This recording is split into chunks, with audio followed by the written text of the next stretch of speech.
ஓம் ஸ்ரீ பிரித்யங்கரா தேவியே போற்றி போற்றி. நல்லதே நினைப்போம், நல்லதே நடக்கும். சக்தி பிரித்யங்கரா குழந்தைகளுக்கு இந்த தாயின் ஆசீர்வாதம் என்றுமே முழுமையாக கிடைக்கட்டும். அன்பு பிள்ளையே, இந்த நாளில் இந்த தாயானவள் இந்த நேரத்தில் உன் கண்களில் பட்டிருக்கிறேன் என்றால் இது அத்தனை சாதாரணமான விஷயம் கிடையாது. என் பிள்ளையே, எத்தனையோ புண்ணியங்களை நீ செய்திருந்தால் மட்டும்தான் இந்த வாக்கினை உனக்கு நிச்சயமாக இன்று கேட்க முடியும். என் தங்கமே, இன்று இந்த தாயானவள் உன்னுடைய வாழ்க்கையில் உனக்கு இனிமேல் நடக்கப் போகின்ற விஷயங்களை பற்றி சொல்ல வந்திருக்கிறேன். இன்று என்ன நடந்து கொண்டிருக்கிறது, இது நாள் வரையிலும் எத்தனை சோதனைகளை கடந்து வந்தாய், இனிமேல் என்ன விஷயம் நடக்கப் போகிறது, இனியும் கஷ்டகாலம் தானா அல்லது இனி வாழ்க்கையில் முன்னேற்றம் தானா என்பதை உன் அம்மா வெளிப்படையாக உனக்கு சொல்லிவிடவும் வந்திருக்கின்றேன். அது மட்டும் அல்லாமல் உனக்கு சில வரங்களை கொடுப்பதற்காகவும் இன்று உன் தாயானவள் நான் வந்திருக்கின்றேன்.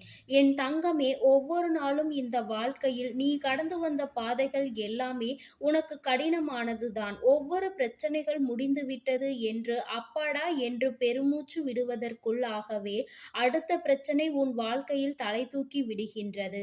என் பிள்ளையே, இப்படி மாறி மாறி பிரச்சனைகள் என்று வாழ்க்கை முழுவதுமே பிரச்சனைகளை தாங்கி வந்து கொண்டிருந்த என் பிள்ளை, இன்று இந்த நேரத்தில் என் வாக்கினை கேட்பதன் மூலமாக இனிமேல் என்ன நடக்கும் என்பதை தெரிந்து கொள்ளப் போகின்றாய்.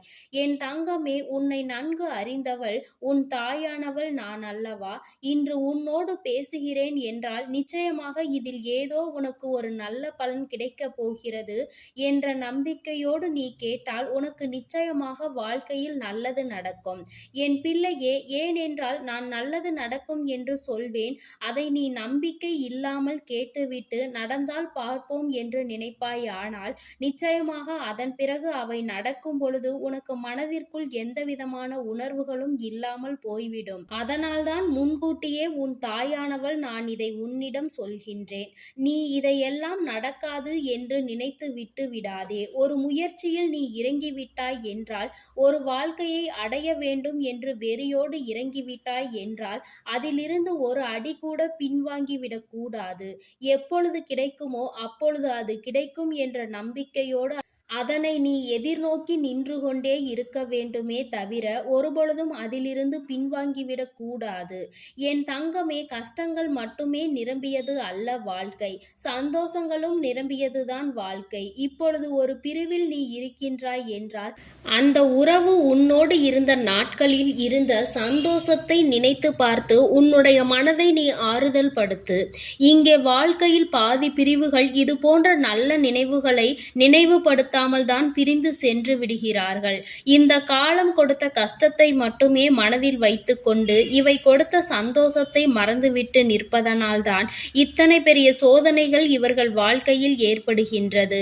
என் தங்கமே, சரி, எதுவாக வேண்டுமானாலும் இருக்கட்டும், எத்தனை சோதனைகள் வேண்டுமானாலும் வந்திருக்கட்டும், எத்தனை பிரிவுகளை வேண்டுமானாலும் சந்தித்து இருக்கட்டும், இனி உன் வாழ்க்கையில் நல்லது நடக்கும். இது சத்திய வாக்கு.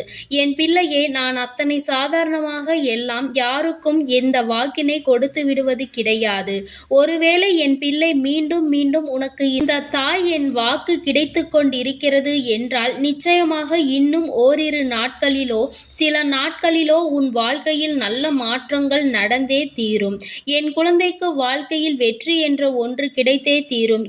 எத்தனை கஷ்டங்களை கடந்த உனக்கு இதுவெல்லாம் அத்தனை பெரிய விஷயம் கிடையாது, மிகவும் சாதாரணமான விஷயங்கள் தான். இதையெல்லாம் சொடுக்க போடும் நேரத்தில் என் குழந்தை நீ வென்று காட்டி விடுவாய்.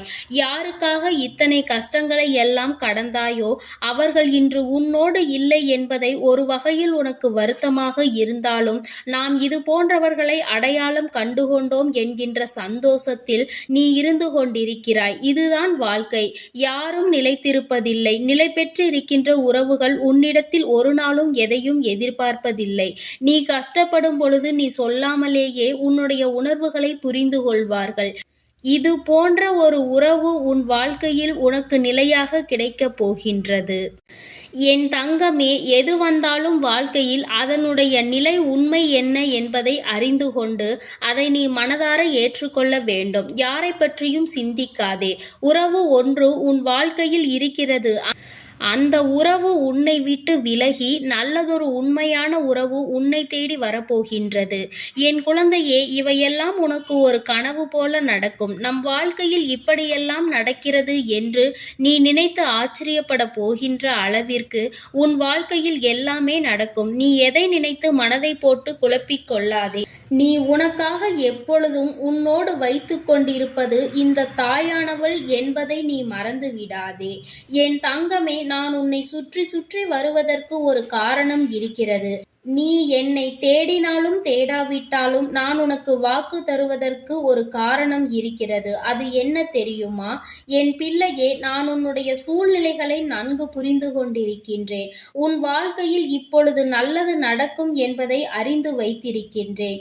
எனக்கு தெரிந்த விஷயத்தை நான் உன்னிடத்தில் எப்பொழுதும் உரக்கச் சொல்லிக் கொண்டு இருக்கின்றேன். அதனால் என் பிள்ளையே, நீ நினைத்து கொண்டிருக்கின்ற விஷயம் நடக்காதோ என்று பயந்து நீ எந்த ஒரு விஷயத்தையும் விட்டுவிடக் கூடாது அல்லவா? நடக்காது என்று நினைத்து எந்த ஒரு விஷயத்திலும் இருந்து நீ பின்வாங்கிவிடக் கூடாது அல்லவா? அப்படியானால் நான் சொல்கின்ற ஒவ்வொரு விஷயங்களையும் நீ சரியாக புரிந்து கொள்ள வேண்டும் என்பதற்காக தான் நான் உன்னை தேடி எப்பொழுதும் வந்து கொண்டே இருக்கின்றேன். நான் சொல்லிவிட்ட பிறகு அதில் எந்த மாற்று கருத்தும் கிடையாது. நிச்சயமாக உனக்கு வெற்றி கிடைக்கும் என்றால் அந்த வெற்றி உன்னை வந்து சேரும் என்பதில் எந்த ஒரு மாற்று கருத்தும் கிடையாது. என் தங்கமே, யாரோ ஒருவர் உன்னை வாழ்க்கையில் ஏமாற்றி விட்டார்கள் என்பதற்காக எல்லோரையும் தவறாக நினைக்க வேண்டாம். ஒருவரினுடைய பேச்சுக்கள், ஒருவரினுடைய வார்த்தைகள் உனக்கு நிச்சயமாக எல்லாவற்றையுமே சரியாக புரிய வைக்கும். என் தங்கமே, ஒருவரை அடையாளம் கண்டுகொள்வது ஒன்றும் அத்தனை கடினமான விஷயம் எல்லாம் கிடையாது. உனக்குள் இதுநாள் வரையிலும் இருக்கின்ற திறமைகள் நிச்சயமாக யார் யார் இந்த வாழ்க்கையில் உண்மையானவர்கள் என்பதை உனக்கு உணர்த்தி காட்டும். எல்லாவற்றையும் புரிந்து கொள்ள வேண்டிய சூழ்நிலை உன் வாழ்வில் இப்பொழுது வந்து கொண்டிருக்கிறது. இனி ஒருபோதும் நீ இந்த சோதனை கட்டத்தில் நிற்க வேண்டிய அவசியம் கிடையாது. உன்னுடைய சோதனை காலம் முடிந்து விட்டது என்று என்னை நீ உறுதியாக சரணடைந்து விட்டாய்.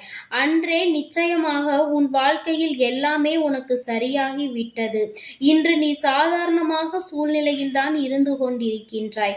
அதனால் எதை நினைத்தும் வேதனைப்படாதே. நீ ஆசைப்பட்டதை அடைந்து விடுவாய். நீ நினைத்த வாழ்க்கையை பெற்று விடுவாய். எதன் மீது ஆசை கொண்டு நியாயமான கனவுகளோடு என் பிள்ளை பயணித்து கொண்டிருந்தாயோ அதை உனதாக்கி தர வேண்டியது என்னுடைய பொறுப்பு என்பதை நீ மறந்து விடாதே. எல்லாவற்றிற்கும் மேலாக இனி ஒரு நாளும் என் பிள்ளை நீ கண்ணீர் சிந்த வேண்டிய நிலை உனக்கு வராது. என் தங்கமே, நீ ஒரு விஷயத்தை பற்றி மீண்டும் மீண்டும் நினைத்தால்தான் அது உனக்கு கவலைகளை கொடுக்கும். அதை பற்றி சிந்திக்காமல் இருந்து பார். அடுத்த வேளையில் உன்னுடைய கவனத்தை செலுத்திப்பார். நிச்சயமாக அந்த நிலை உன் வாழ்க்கையில் உனக்கு இருக்காது. மாற்றங்கள் அதிகமாக வந்து கொண்டே இருக்கும். உன்னை நீயே யார் என்று புரிந்து கொள்வாய். நிச்சயமாக இதைவிட உனக்கு வாழ்க்கையில் வேறு என்ன சந்தோஷம் இருக்க முடியும் என்பதையும் நீ சிந்தித்து பார். என் குழந்தையே, இது நாள் வரையிலும் இரவு நேரங்களில் நீ எத்தனையோ வாக்கினை கேட்டுக்கொண்டிருக்கலாம். ஆனால் இந்த வாக்கானது நிச்சயமாக உன் வாழ்க்கையில் குறைந்தபட்சமாக மாற்றங்களையாவது கொடுக்கும் என்று நான் முழுமையாக நம்புகின்றேன். என் தங்க பிள்ளைக்கு இந்த தாயானவளினுடைய ஆசீர்வாதம் எப்பொழுதும் முழுமையாக இருந்து கொண்டே இருக்கும். என் தங்கமே, அதனால் நீ எதற்காகவும் கலங்காதே. எதை நினைத்தும் வருந்தாதே. நீ நல்லதையே நினைத்தால் உன் வாழ்வில் எப்பொழுதும் உன் வாழ்வில் உனக்கு நல்லது மட்டுமே நடக்கும். ஓம் ஸ்ரீ வராகி தாயே போற்றி போற்றி. ஓம் ஸ்ரீ வராகி தாயே போற்றி போற்றி. என் அன்பு குழந்தைக்கு இந்த சக்தி பிரித்யங்கராவின் அன்பும் ஆசீர்வாதமும் முழுவதுமாக கிடைக்கும். ஓம் ஸ்ரீ பிரித்யங்கரா தேவியே போற்றி போற்றி. ஓம் ஸ்ரீ பிரித்யங்கரா தேவியே போற்றி போற்றி.